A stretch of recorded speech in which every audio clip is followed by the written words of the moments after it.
I think this is going to be a very, very interesting panel of the journey of Startup Mission. And many people have told me that you're doing a fine job, and I keep telling them back that this is the good work that some of the predecessors have done in the past, and I just happen to be the lucky one who is taking all the glory for it. So I wanted people to listen to the history of Startup Mission, about how did this emerge into what it is today, and also a little bit about what is the vision of our leaders in terms of taking Startup Mission forward and creating a more vibrant startup ecosystem in the state of Kerala. So I'll start with Sri P.H. Kurian IAS.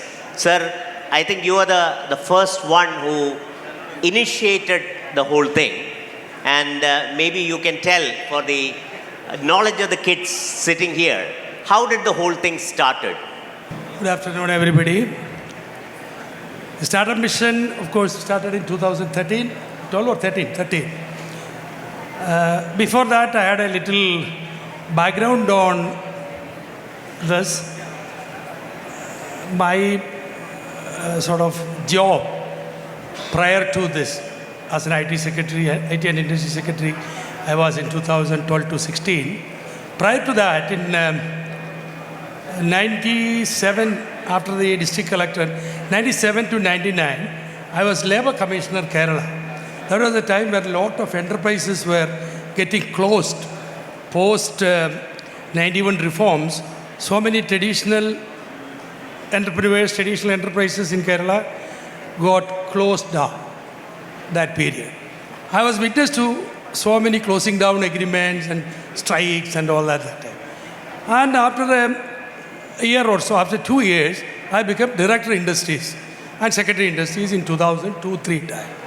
That was the time I found that the enterprises, the booming enterprises we had pre-independence and post-independence were all gone. There was a big gap. And the negativism in Kerala that nothing happens here, and new entrepreneurs are not coming. So 2002, when I was Director, I made a good budget for entrepreneurship development. I take 2-3 minutes how the whole thing evolved. I don't take much time after that. So 2002, we thought that you had to catch people young. So in colleges, not necessarily engineering colleges, in arts and science colleges, we started entrepreneurship development clubs, EDC. And that was a good success. Around 100 institutions started this. I had a big sort of get-together of all those members, around 1,000 of them. Once, and then the CM came and all that. It was all good. Enabling thing for me to think for more thing. That was the time when we started the Kerala Institute of Entrepreneurship Development in Kalamassery. So something like Kerala's new entrepreneurs and entrepreneurship as a subject should come up. I did that for 2-3 years as Director Industries and Secretary Industries. Went around with a lot of colleges and see the youngsters, how they are actually thinking about this. Those days, there was a lot of negativism among the youngsters when we visit colleges. Engineering colleges, they were all new. Private engineering colleges were new. Those people were all simply job-oriented. When we talk about entrepreneurship, starting something as an enterprise, there were a lot of negativism. They used to say, Kerala, nothing will happen. Something has to happen. You have to go to Bangalore. You go to Chennai. We need to go to Mumbai. This was the type of response I used to get those days. And I became IT Secretary in 2004-06. I was IT Secretary. Techno Park and all that, this all came. 2012, before becoming IT Secretary, I was in Government of India. I was Controller General of Patents and Trademarks. Those 3.5 years, I visited almost all IITs. So many premier institutions, they used to call me for talks on these things. So many professors, Madras IIT's Research Park. During that period, I went twice because my son was studying there during that time. So a lot of those things I have seen around and thought that how it will have to be replicated into Kerala. Kerala doesn't have an institution, either a university or any engineering college or anything, have the status of Madras IIT. Mumbai IIT also, in Mumbai I visited.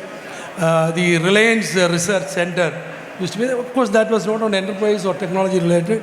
So many such places I could visit that 3-4 years as Controller General of Patent. With that little background mindset when we came, of course, it was not my idea to start the mission or all this.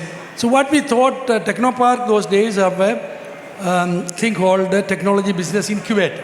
Government of India also started funding a little TBIC. There used to be a CEO and what's their finance man name? Chandrasekhar.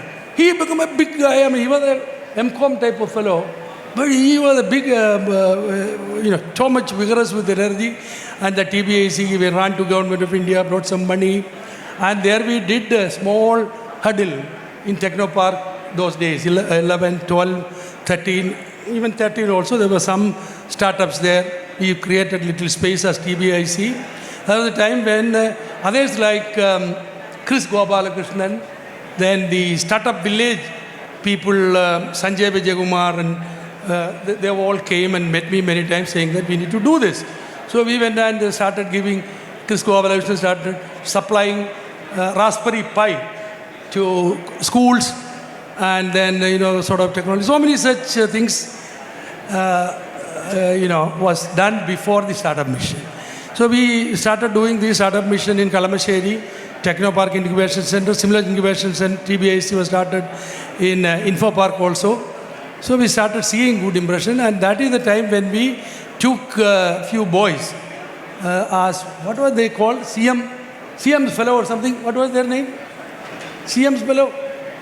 What was taken as the people who were there? Technology? No, those boys. So the boys were taken, they were sent. I personally visited so many engineering colleges. Those boys, they are still there. Vishal, Khatam and all that. They were sent to all the colleges. We used to interact with colleges. There were the better colleges, one in, I don't know the names, Mala, the Basilios Engineering College here, Kanjarappalli, Amala, Rajagiri. These are all people come forward to start TBICs there. So many young people started to. So that ecosystem was slowly building. With all that, we thought that no other state has a startup mission even today. Others have now. We are the first. We thought that Kerala, which is lacking that vigor, needs a lot of government support. So we thought that doing it as a mission, as a society, which was taken to the cabinet and it was approved immediately. Funding, of course, was not very high when compared to these days. After Sivasankar came, they started pouring in huge amount of money, right, into the startup. When compared to what we have done in 2013, 14, 15, 15, money has actually maybe doubled, tripled and all that.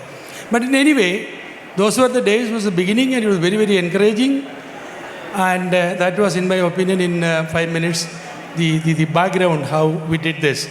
Those thoughts were really genuine, and the results thereafter, the Kerala state don't have to look back. We have moved in a geometric growth.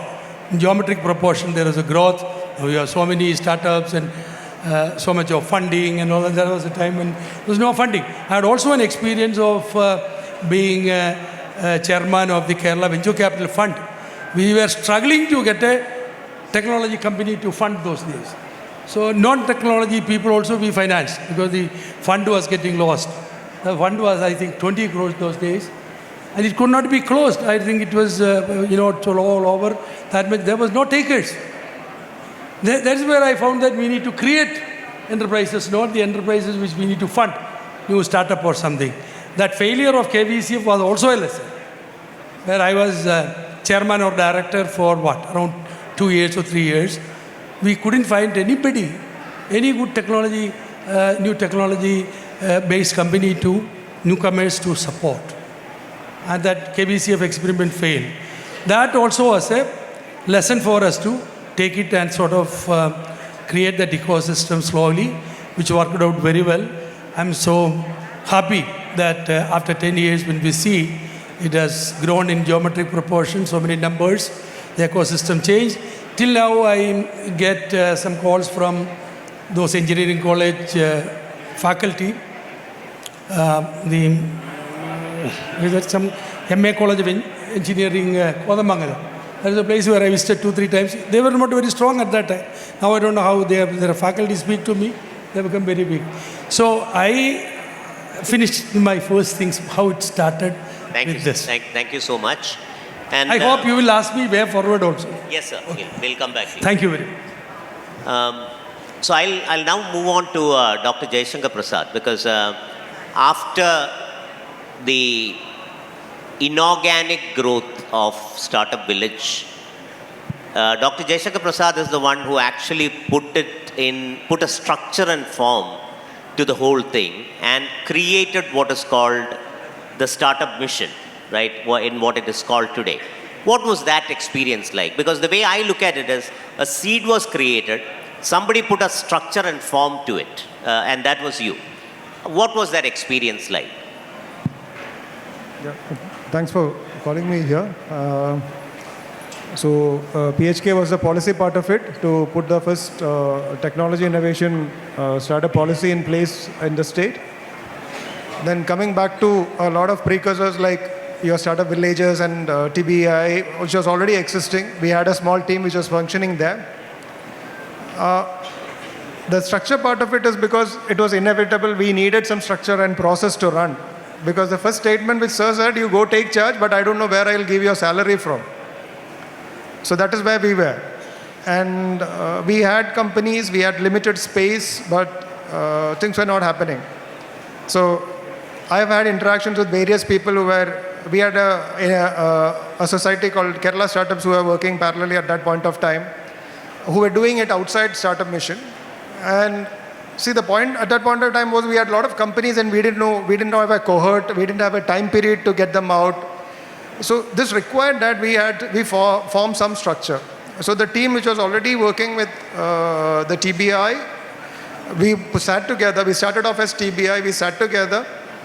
We adopted a model of a startup ecosystem and started putting every element of that ecosystem one by one. So whatever we had, we put it as a tick, and what we didn't have, we put it as a mark, and then we started working on it. I had a couple of questions like this. Why are you sustaining? I think I see Robin down there. The thing which I keep repeating is, the best question that had come to me at some point of time was, Jayasankar, you are running an ICU and not a incubator. That was a very point-blank question. The reason being, you were not allowing the incompetent or the unsuccessful startups to die. You were still breathing life into them and then increasing their problems, or rather adding on to their debts. So then we were not doing it because we were dependent on their license fee for our survival. So the incubator model had to be tweaked. So we shifted the incubator model. Fortunately, the secretary at that point of time, the Kurian sir, was able to give us some funds in the budget. And when we became the implementer of government programs, so that 5 to 10% administrative overheads became our revenue. And then we no longer wanted to hold on to companies which were, incapable of running. So that is why we had to slightly write down and being a government-driven organization, everything has to be objective. Otherwise, you would have 10 RTIs filed on your table the next day. So we had to put down process for it so that you're objective to everyone. And the moment you started going scale, a 5-6 people member team, Startup Mission was not such a big team at that point of time. The small team had to have a process so that we can constantly churn people out. So I think that is how this processes started getting built. I'm very happy that Startup Mission has grown over a period of time in terms of volume, in terms of startups, in terms of people, and the sheer size of or the magnitude of things that we are doing is all part of it. We did a lot of work in terms of, I think sir missed out, the Raspberry Pi distribution was done by Startup Mission. The Fab Labs and the Fab Networks was looked into. We did the K-12 hackathons with Intel. We started IEDCs, and IEDCs in 1.5 years, the team could just go ahead and make into 180 IEDCs, which you are 400 plus now. So it's a whole lot of team. I have a point and the way forward, but I'll just give a hint here. There was a strong set of people who continued to work in Kerala Startup Mission for the last 10 years. beyond any process, beyond any innovative thought process, I think that the constant endeavor of these people to build this ecosystem has really given the impetus. Thank you. And I reiterate. Add up one sentence, because in the beginning, that it required the hard things also. So because I was IT secretary and industry secretary together, we took away 18 acres of land from Kinfra and created what is today's that Maker Village or whatever building. 18 acres of land was taken so fast. And then first building was started and inaugurated maybe by 2016. And the vision which we wrote and made at that time is still there. All that thing. I went twice there after I left this job, and the vision that we had is already realized, I mean, in terms of the hard infrastructure. That is also one more point. Thank you, sir. Yeah, I think that... And then the Fab Lab story is also very important. That Fab Lab with, what's the university? Or, with MIT, Fab Labs. And as once first Fab Lab was brought, we thought that we had to simply expand it. And ultimately we went and partly funded through the KTU, some 10 government and 20 government engineering colleges with a Fab Lab. Madras IIT's Fab Lab was a smaller one. Ours was much bigger. Now you are much bigger. I think that was a great thing that we did at that time, which really created, these are another hard infrastructure that we created, where people started seeing 3D printing, designing and all that. So the young budding engineering students and all were really got illuminated sort of by Fab Lab. So Fab Lab thinking was also extremely a good starting point. Absolutely, sir. There was a maker ecosystem that was created because of Fab Lab. So the way I look at it, I was always sitting on the other side of the table and watching this growth, because I was an entrepreneur at that time from 2004 onwards. And the way I look at it is the seed was planted, the processes were put in place, an organization was already set up.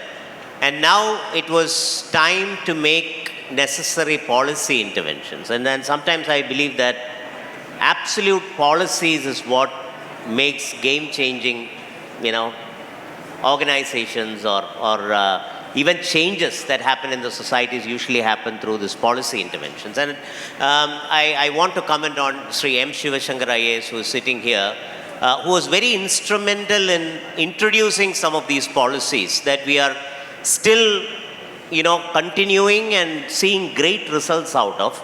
And sir, I want you to describe a little bit about how did that all happen? I mean, the first fund of funds was created, many firsts were created in Kerala as part of the policy interventions. I will let you speak about it. This is a slightly, dangerous session, because one tends to become extremely nostalgic about what all happened during those periods and talk about it. But the important point is that very few people are interested in history. People are looking at the future. So, this needs to be very carefully curated. Otherwise, people would lose their interest. To Anoop's question, what I would think has been a unique proposition about the Kerala startup ecosystem is that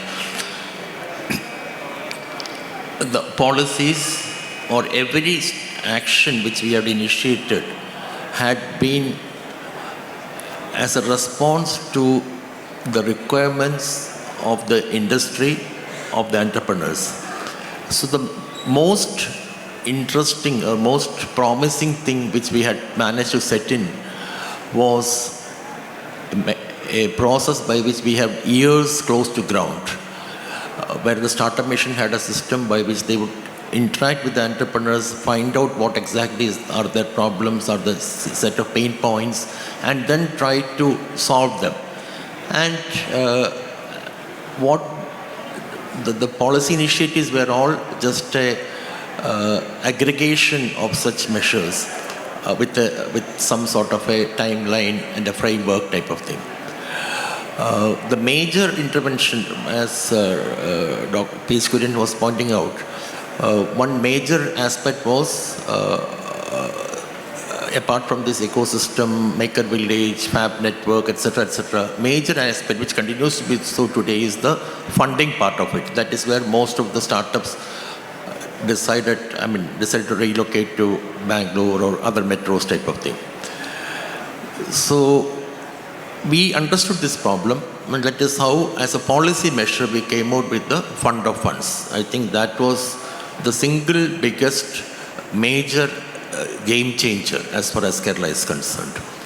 And I think this was the only state which we did it at that point of time, and thanks to people who believed in this concept like Anil and Manoj here, the fund of funds actually took off, and that became a massive process by which we could keep the startup ecosystem rooted here.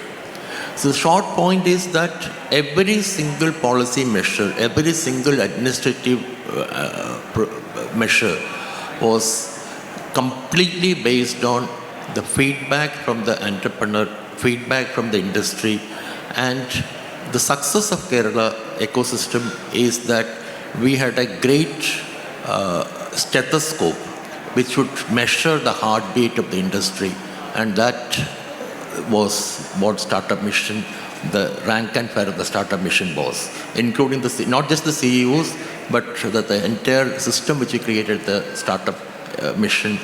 They actually became, to be exact, good stethoscopes for policymakers, for decision makers. And that, I think, is that type of structure, that type of feedback, and a set of people who would act on that feedback, that became the big differentiator for Kerala. Thank you, sir. I think at the same time, Dr. Saji Gopinath was working as the CEO of Startup Mission alongside Sri M. Sivasankar IAS. Fund of Funds was one such initiative, but I'm sure there are very many GOs that rolled out. Sir, do you want to explain how some of these, because even the creation of Gen Robotics happened, and today morning I was explaining that in that process, many government policies came into the picture. And I want you to tell the people about some of these policies, like a government as a marketplace was one such initiative. Yeah, I think I will put it in a slightly different perspective. The question is that why Kerala did not have startups in a very large numbers, like Kurian sir was mentioning about challenges. So 3 things are important for Kerala ecosystem when you compare with any other part of the world. A, most of the startup ecosystems in the world, whether it is Silicon Valley or Bangalore or Hyderabad or NCR region, all are driven by industry. Very rarely the government actually take a front role and deal that. Government will play only a supporting role. That's the first point. The second point is, most of them have got what I call as outside-in approach. See, if you go to Bangalore, you see most of the startups are not from that state. It's from outside, other places. Go to Silicon Valley, you don't see people only from US, but from other places. But we don't have that. We have to build from the scratch here. That's the second thing. The third thing is the typical hypocrisy of Keralite. That even though Kerala has a very good success story in entrepreneurship, at homes, you don't like your child to become an entrepreneur. So these 3 problems have to be solved. And that is the problem I think we have solved across the period. So how do we solve this? So we need to first decide that you should not emulate somebody else's model. We have to create. In fact, I think the biggest learning many regions in India can learn from Kerala is that. That's the reason why we are considered as a best startup ecosystem. Not because we have large number of startups, not because our startups are actually bringing tons of money, but this is the best startup ecosystem where government supports it. And now industry is also coming in forward. Now how do you do that? So we started looking at these problems in a very structured manner. So first thing is, you need to create that culture of entrepreneurship. It has done to some extent by Startup Village, by creating, glamorizing the startup. That has to be strengthened further. Huddle is a classic example of that, which actually brings in the type of energy into that. And that was happening, it has been taken to the next level. And government actually supported that. The second level is startup requires a different level of knowledge. Now, our colleges does not provide the type of knowledge which is required to do a good quality startup to compete in the globe. So that is the reason why we need to create infrastructure as well as knowledge ecosystem to support it. The Fab Labs, which has been built by Shri Kurian ji and our earlier Dr. Jayasankar Prasad, is primarily to bring in the best in the world to here, so that people will work not on trivial things but larger things. We have also brought in Unity, we have brought in that sort of a larger things have been brought in, including large design firms from the world has also been brought in to ensure that there is a knowledge base. But these two alone is not enough. You need a space for people to experiment the idea. We are always averse to failure. So we need people to try and do things. IEDCs, which has been created in the colleges, provided that. In addition to that, you need to actually create an incubation space where people can actually come in and actually experiment that with good amount of infrastructure. You have GPU machines and all, which actually support that. So these three things actually create a first level of a pipeline. But still, we are still in nursery, because I do all these things, then I'll go somewhere else. So you need to have funding support. That is basically where, like Sri Sivasankar has mentioned, we actually created this fund of fund model, because in one go, we could actually bring in 1,000 crores to the availability of the startup with just an investment of around 15 crores. Because that is a leverage effect which we have brought in, which I think is a very unique model. But then we found a very important problem. A startups requires a market to test. We don't have a market to test. None of the industries are here who will take that. And not only that, we don't have non-linear growth industries around us. If a startup goes and asks, they will say that grow very slowly, think about slow growth. This is not what a startup world is all about. So that's basically where the government steps in with another important thing, and we have been recognized nationally as the only state which actually brought out a very, very proactive model saying that government as a marketplace. Up to 1 crore, I think now you have increased to 2 crores, 3 crores, 3 crores, a startup can actually sell its product to government without a tendering process. Because a startup is in an innovation space. Having a tendering in an innovation space is counterintuitive. If it is tendering, then it is not innovation, it's unique. So this is something which we have brought in, and Government of India keep on asking it, how did you actually manage to do this? So we have created a very clear process to do that. And I am very happy that when I left, close to around 98 companies have given their products and services. Not a single one have failed. Everybody has actually taken up the project and given it. And many of them later actually brought to the market as such.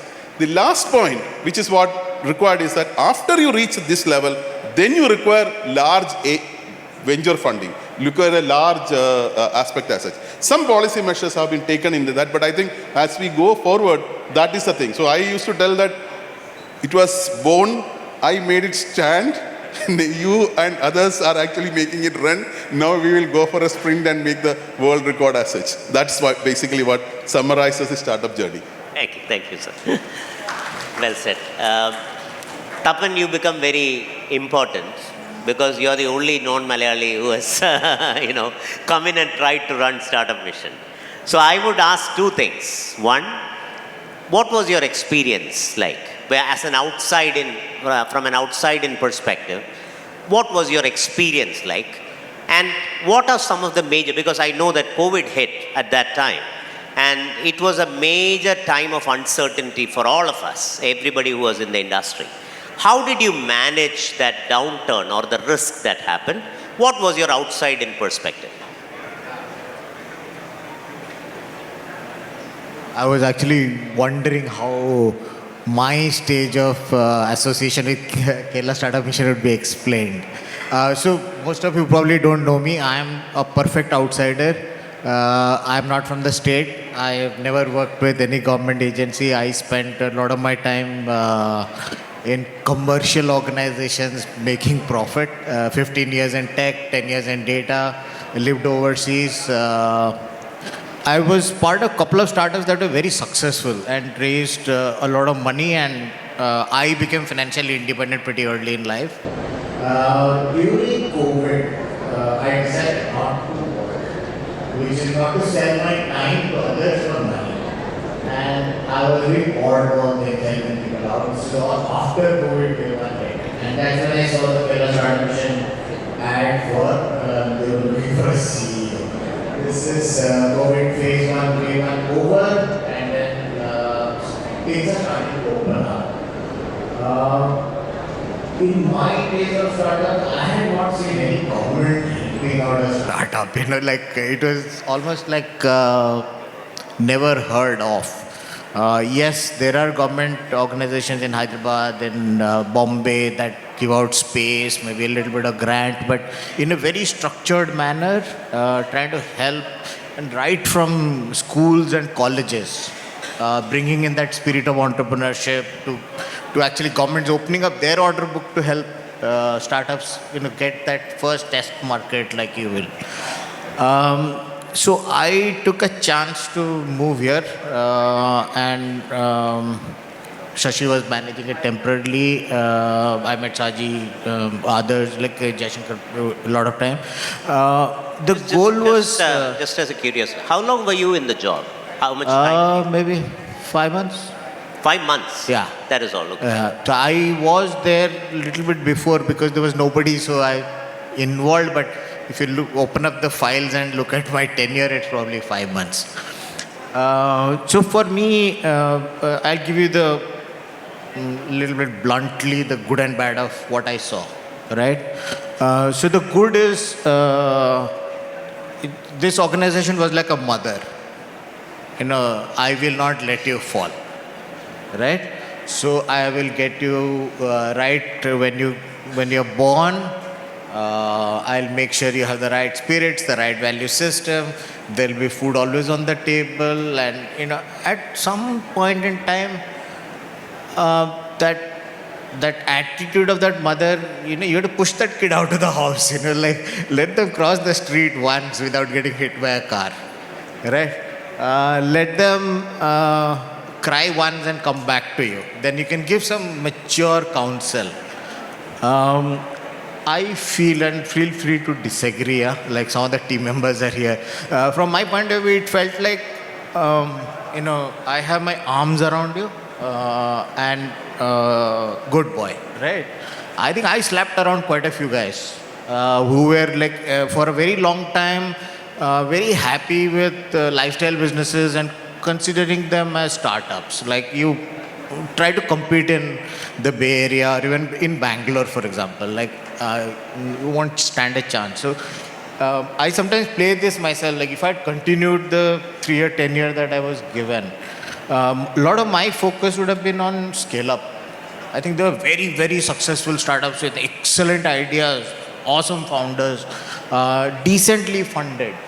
But they just lack market access. The idea of growth, the idea of there is a world beyond Kerala, there is a world beyond India, and it's not the Middle East alone. There is America where the real money is. There is, go east, right? I was very happy I was standing here today, the first 5 successful companies that were talking about numbers. Many of them have been able to do that. At that time, they were really small. So whatever you are doing is obviously working. But the scale-up part, I would think something that would have, money is just an enabler, bringing in more funds from outside, true private capital to support, backed by government capital as a igniter. But the real fuel can be put by private capital, and they put money only if they see money making money, right? Like there is no point mincing words. Like investors are all here for a reason, and we have to cater to that reason. So I think the scale-up phase is probably what should or is probably on, and then like he said, the kid has learned to run. Yeah. Thank you, Tapan. So I'm going to take a pause here, and I want the audience to ask some questions to us, and I'll distribute it to the panel appropriately. What is it that you need? Don't tell me capital, because 95% of the people who come and meet me ask me, can I get 2 crores in funding? So that is not an easy thing. Capital is one thing. What is it that you're looking for from Startup Mission to support your entrepreneurial journey? Is there anybody who would like to raise a question? Yes. Mic undo ode. No. I'll take 5 questions and then go to the panelists, if that's okay, because... Hello, sir. My name is Rashmi. I'm part of Revita Ayurveda Private Limited. So, our startup journey, actually, we have started with applying for different grants across Kerala as well as India. And we don't know why we are not getting a selection. So, every change is it the pitch deck? Or what is that one thing which we need to look for when we are applying for a grant? ഒരുപാട് grants ഉണ്ട് അപ്പോൾ നമ്മൾ എങ്ങനെ അതിലേക്ക് approach ചെയ്യണം how we are going to get that funding എന്നുള്ളത് So I'll slightly rephrase the question. I am applying for every single grant that is out there and I am not getting any of those grants. Why am I not getting it? That is the question. Any other questions? Yes. Hi, I am Sinu Jamal. I'm from Transfer Logic. As a startup, one thing, as a tech startup, one thing that we struggle is to get real good skills or resources. Is there any platform that Startup Mission is making so that there will be collaborations across startups or other companies where the skills can be shared? So you're saying that I would like to have good resources. Does Startup Mission provide good resources or a platform from which you can get good resources? For collaborations across companies. Across the startups. Across the startups. Okay, so I'll generalize the problem. The problem is talent availability in a state like Kerala. And what is it that Startup Mission can do to provide better talent to the startups? Any other questions?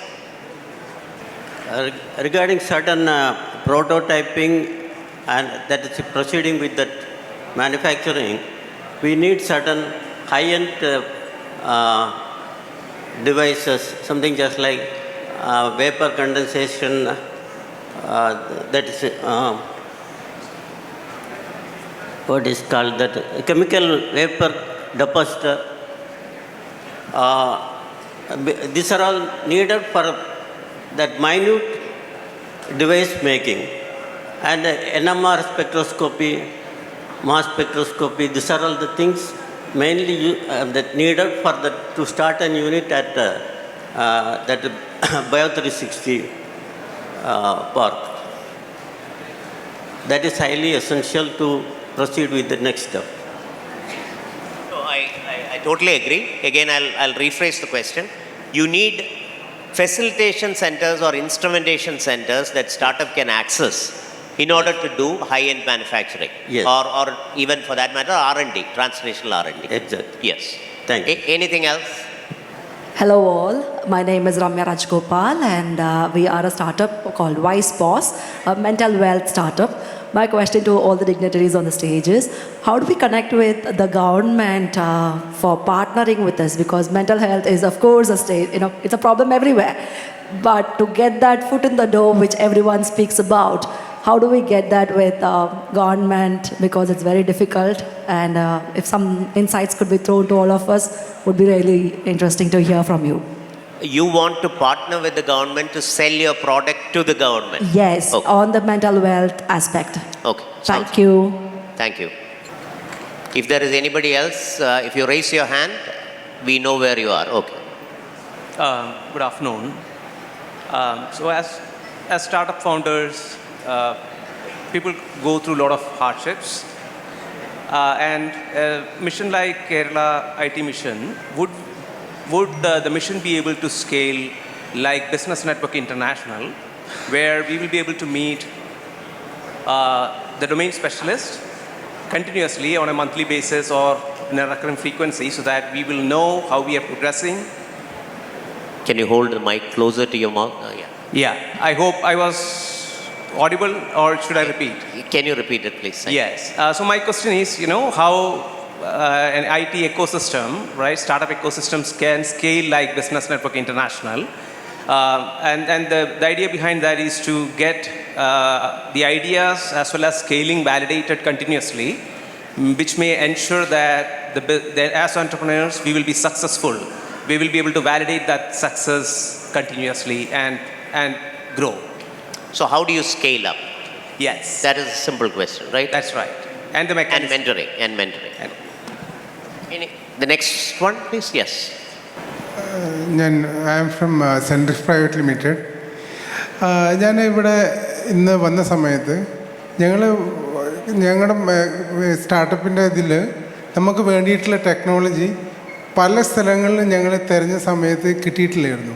പക്ഷേ I found that one company that providing that technology. So ഇവിടെയുള്ള ഈ startup കമ്പനീസിന് തമ്മിൽ ഒരു platform, ഏതൊക്കെ products ആ സ്റ്റാർട്ടപ്സിന് mutually useful ആയിട്ടുള്ളത് എന്ന് find out ചെയ്യാൻ വേണ്ടിയിട്ട് ഒരു പ്ലാറ്റ്ഫോം ഉണ്ടാക്കുകയെന്നുണ്ടെങ്കിൽ it's very useful. So the people get business from our sales. That is a suggestion, and I think that's a good suggestion, Shabir. We'll consider that. Any other questions? Okay, we'll take the last three. Yeah, adding on to four. I saw 4 hands, so four. Adding on to the previous question, I'm a startup mentor, and I think there should be some kind of a chat GPT system, because all new aspirants comes and ask so many questions. Maybe 100 mentors are required to answer all those questions, technology related. So maybe a call center, they can call up and answer. This is under works.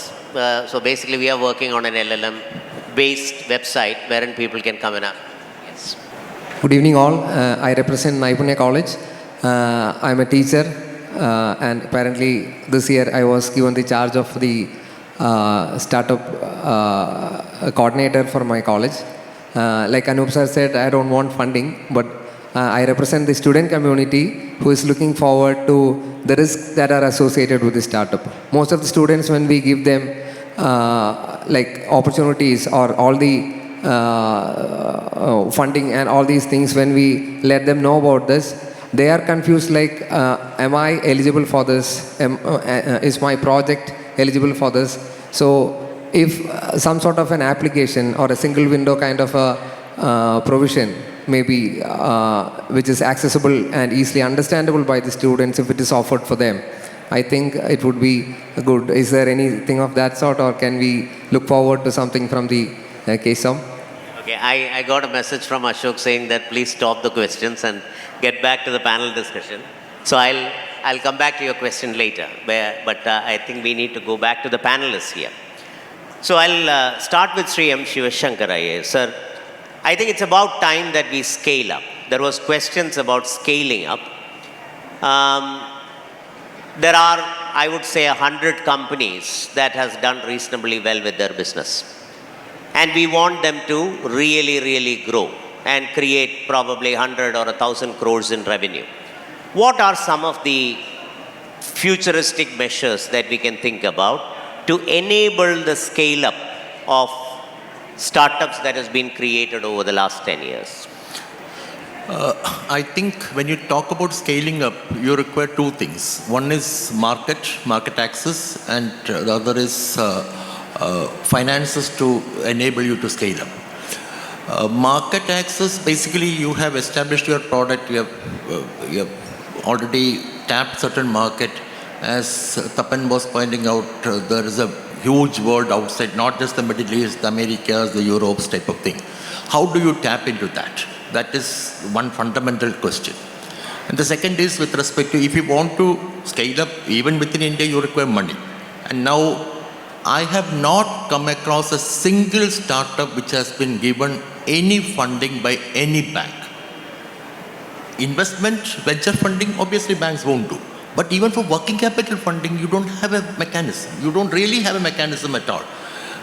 They want the startup to become MSMEs, and then they will fund the traditional way with respect. So that is an area where I think Startup Mission needs to work on that area. I mean, the government needs to work on that area. That is one thing. Right. But how to integrate the finance, like fund of funds, we need to have something out of the blue to work on that. Regarding the market access, especially abroad, where only if you sell in America, then you are recognized here, okay? So to do that, I think there is one aspect which we need to consider, especially as that lecturer, the college professor who had briefly asked that question. I think perhaps we should try to look at how to leverage your alumni networks in colleges to do this. Now, alumni network has two parts. One is the talkers, and second are the silent doers type of this. So, alumni needs to be curated, and you all know who are the people with stuff in that alumni, who have the right type of connections, and how to get them excited in this whole ecosystem, how to make them partners to provide the right type of linkages, exposures, connects, networks, so that these companies can scale up. That is the second part which Startup Mission can do to a limited extent. But otherwise, scaling up is purely a startup's job. There is nothing that a startup mission or a government or somebody can do anything about it. But given the fact that we are a huge community, the Malayali community, which have shown tremendous amount of resilience, support during floods, all those calamities type of stuff, for a positive agenda, it may be possible to leverage on that social capital and do it. That's a wild thought. I'm not sure whether it will succeed. It requires a lot of curation. But banking, working with the banks, working with the financial system is something which has to be done, which is actually a bit overdue by limited cost. I will add one thing. Those who are asking market access, I think some 2003 onward, we used to take a lot of SMEs to exhibitions, exposure to the world. Of course, you can find out through net and all that where is the need. But meeting people, I remember, I don't know whether he was there, maybe you were with me when we went to Europe, 4 or 5 countries, taking people, using our embassies, arranging meeting. So that gives an exposure to the startup, to the foreign markets. So taking them for exhibitions, and we could do it with a limited fund. Now that the governmental funding is more, I don't know the exact amount. Possibly that could be one way of giving them an exposure. That gives them a courage also to sort of pitch in to the market. So that is one possibility, taking them to technology exhibitions, meet people, and arrange meeting with the business there. I took people to, some of them have become successful, to New Zealand, to Australia, to Europe, maybe one to Japan. Japan, when I visited Japan, there was a lot of demand coming from the prefecture governors. They said, we need Kerala startup to come and IoTize our agriculture. So I sent somebody from here. So the industry IT secretaries who visit, get that feel, and they should connect it. It is possible. I don't know how it is. I could do some little at that time. Had there been more money and time, one could have done more. So that opportunity is still there. Making the startup, that exposure will strengthen them to get that courage to get into the market. I think that is one little that we can do. Banking, of course, what you do is you ask the IT secretary to put this as a subject in the SLBC. Yes. State Level Bankers Committee. They will definitely give a slot to you. Yes, sir, we just discussed this with the Finance Minister to call a meeting on SLBC. Please do that. To make sure that this debt funding is available. On that I have to do that. Tapan, I'll come to you. There was this question from a lady about I'm going to all the grant schemes and pitching. Yeah. And I'm not getting any of those schemes. Yeah, I know. I just very curious as in why do you need a grant unless it's really a research piece of work that doesn't have commercial relevance? A grant is not meant for you. The grant is meant to create intellectual property at an early stage that can be leveraged by several other startups later on. So the way I looked at the grant that we used to give in the 5-6 lakhs is, are you going to create something that's going to help other people use and then scale, right? Or start something new. If you are a commercially driven startup, ask for that first customer. Ask that first customer to give you 1 rupee. That's the grant you're looking for, not the government to give you 6 lakhs so that you can burn it on 2 developers. I think philosophically there's a difference here. I think no Bangalore startup gets some money from Karnataka government. No San Francisco startup gets money from government of California. I'd be really, really surprised. Unless obviously you're creating a social good where there is no price to it. right? There is no customer doesn't pay. The government as a proxy of societal good actually might pay. So it's a hard conversation. I don't kill the entrepreneurship spirit here, but if your entrepreneurship spirit is dependent on a government grant, I'm sorry. Then I just doesn't sound like the right. I think that is one answer, that I would like to also give everybody, because if you really want to build, then you will build. You will go build. You will not wait for the government grants. You will not wait for your friends, family, fools. You will not wait for the venture capitalists. You will somehow find the way to go ahead and build. And when other people see that passion, the rest of the things will follow. That has been my experience, and I would like to, just share that with you. Anoop said, I want to modify my pitch deck. Don't modify your pitch deck for the government. Do it for your client. If your customer is buying a different pitch, sell that. And with that money will come. Private capital will come to you. You don't even need this capital. Anoop, one word of it. But I think what she said merits some consideration. Because I think this is something which you would also have felt. Many startups are not able to communicate what they want, type of thing. So that is some sort of a curation which you would need to do, especially in this. Otherwise, now the danger is that most startups give their idea and ask ChatGPT to do a pitch deck, and it's going to be miserable failure. So there is some sort of hand-holding which you need to do for companies. So that is a takeaway, sir, that we'll take. Basically, Padmaja Ruparal from our Indian Angel Network tells us that you Malayalis are so bad at storytelling.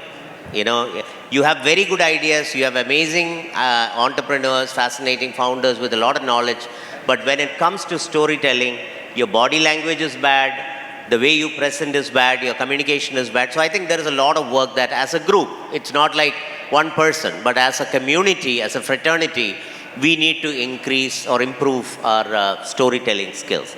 Dr. Jayasankar Prasad, I'll come to you for that manufacturing question. So basically, I know you've been working very quietly with Trust Park and created a lot of, software, hardware, grants, etc., which helped companies to create a great product. So what is your take on that smart facilitation centers or manufacturing centers? Does Startup Mission have a role to play in that? NMR and all that. Yeah. Those things, I think, it's beyond Startup Mission's thinking and all that. See, this was one thing which I, as Industry Secretary, felt so many. This is the reason which our ecosystem of industry is bad. NMR, I was a research scholar doing research in chemistry in Indian Institute of Science in the early 80s. We had all this there at that time. And it was available also at a market rate to the industry around. My lab had a IR spectroscope in my lab. My professor used to give the services to so many industries. I remember the UB beer used to come for testing, and we used to do that thing for my professor. So one thing which is lacking is our universities are not equipped. Only Cochin University has an instrumental center which was funded by both Government of India and state government. Still, I don't think they have an NMR or a mass spectroscope or a GCMS or something. Still, I don't have. So this is a thing which government has to do. Funding the universities or the instrumentation center in the Cochin University to be equipped when there is a demand like this. When I was Industry Secretary, there was very little demand. The industry is like the one in the spices sector and all that. They needed GCMS, some of them have. I think McCormick has, they have all their R&Ds have. You have to work with some of them to get these services for the timing. And it should be a thing which should go to the government. Ashok has digitally pinched me again, saying that time is slowly. I was also saying, somebody was saying about the talents. Talents, I actually happen to be the academic council and the advisory board of one autonomous college, where we do every year changing the course, looking at the market demand. Maybe your requirement can be posed before such autonomous colleges who would try to create the talents for you. The engineering college where I am in the academic council, we change the syllabus every year. I mean, new courses are starting. So you put on this demand, Startup Mission may be able to pause it before the autonomous engineering colleges who could help you in the medium term. Yeah. I'll use the next 5 minutes. Just give me 5 more minutes. I want 2 sentences from each one of you about what you would do to take this startup journey forward. I'll start with Saji sir. I think I have a fundamental dilemma. I believe Kerala don't have startups. We have glorified MSMEs. So the first thing we need to decide is whether we want to go on a startup route or a MSME route. The reason is we speak about scale up. Now the question is, are you scaling upon value? Are you scaling upon profit? These are completely 2 different things. If you are thinking about getting more unicorns, there is a specific path. If you're thinking about more successful companies, you have a different path. Now, that is the clarity I think Startup Mission have to have, and the policies have to be aligned with that. That includes, if you are thinking about a profit, which is what many of our companies are, let's not worry about value as such, but provide them with the type of support, the type of working capital funding, and many of those aspects as such. And again, we cannot emulate another state's model, because banks will not give you money because it just doesn't have assets. But because banks always look at a risk asset. So we need to create a, like Mr. Sivasankar has said, you have to have a completely different model of creating the money assets. And I also believe that many of our startups are right for an IPO route. We need to actually seriously think about that if you are thinking about a scale-up model as such. Thank you, sir. I think all valid point. The most valid one is we need to decide whether it is a exponentially scaled up startup or MSME route that we want to take, which we'll have to decide now. Tapan, your take. Yeah, I think I would double down on what is already working, and that is at the young stage inculcating that entrepreneurship ability, the colleges, the labs, the access to things that normally you would not have. I would absolutely double down on that. And then, like Saji stole my words, as in the guys who are already mature, they can send a message back to this young generation, saying if, let's say, Swiggy went IPO, now Swiggy is a very big name. There are small, like Wakefit has gone IPO this week, like they make mattresses, right? But that's a big message for rest of that startup world. I think in the middle, we waste a lot of energy on keeping startups alive, whether they're MSMEs or whatever.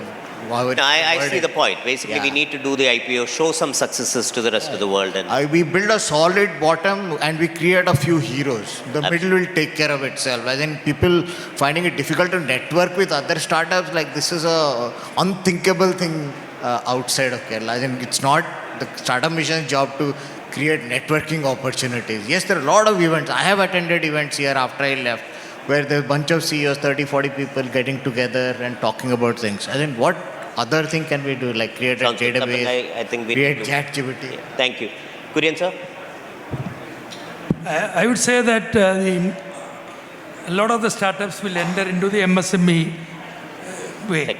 And you can facilitate them not to scale up in a much bigger way, which they have to do using their own entrepreneurial skill, but an initial facilitation showing a route or something. So that requires a little specialized person in Startup Mission. Mentorship. Mentor. That mentoring requires somewhat specialized people for that. So if you have some such specialist people, create one activity in Startup Mission only to facilitate the MSME route. That's it.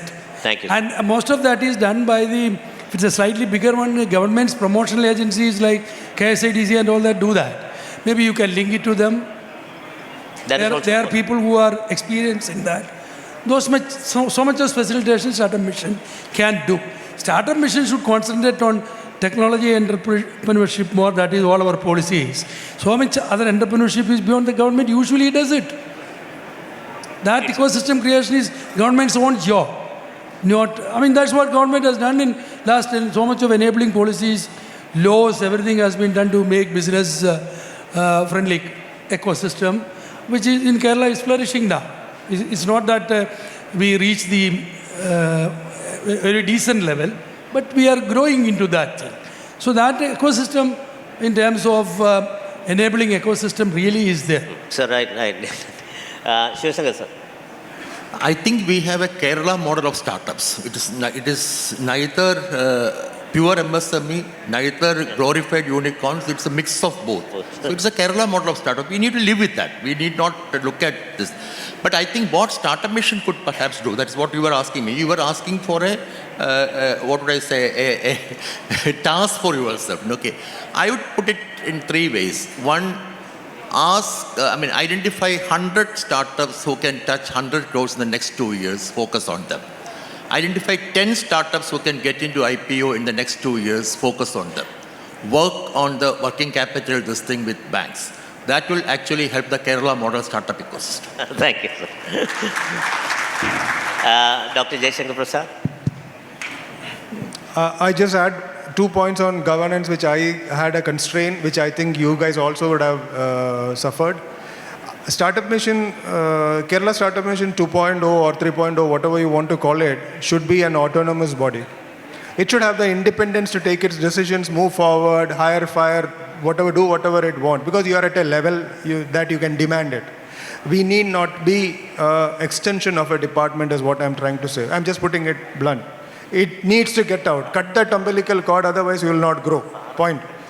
The second point which I want to say is, we celebrating 10 years of Kerala Startup Mission did not happen because of any of us who are sitting here alone, but I keep saying the foot soldiers of Startup Mission have the people who have been always there, and 10 years they have built their career there. They're not kids anymore.